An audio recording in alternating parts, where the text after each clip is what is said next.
Hello mga Kapes Unit. So ngayon is mag-assemble po tayo ng isang PC or system unit.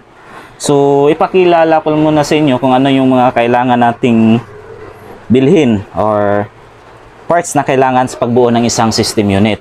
So una-una, kailangan natin ng motherboard. Ayan. So ang gamit po natin ngayon is Gigabyte E520 version 2. So ang ating processor is naka Ryzen 5 46G po tayo. So ayan, nilagay ko na para ingat din tayo sa mga pin nito. And then sa mga mahilig mag-DIY, so mag-iingat po tayo sa pin nito ha. Actually may marker siya paano po paglagay nito. And then yung kanyang stock na cooling fan, ayan, at may thermal paste na siya. And then of course SATA and backplate. So kasama na po ito sa ating motherboard once magbili po tayo. Ngayon is kailangan natin ng RAM. So ang gamit natin ngayon is Glowy. So 8+8 po ito, 16 gig po lahat. So naka 3200 na po siya, no? And then SSD, Glowy din yung ating ginamit.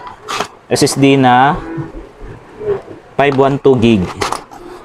Of course, kailangan natin ng pangpailaw, RGB lights, and power supply, of course.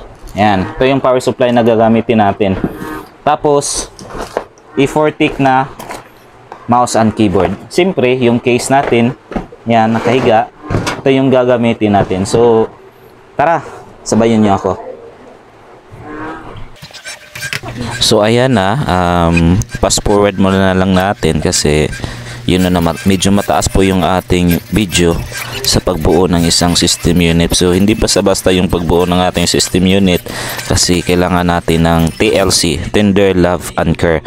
Ayan, nilagay ko yung ating mga parts like motherboard, processor at yung RAM. Siyempre yung power supply niya at lagyan na natin ng cooling fan pang pailaw.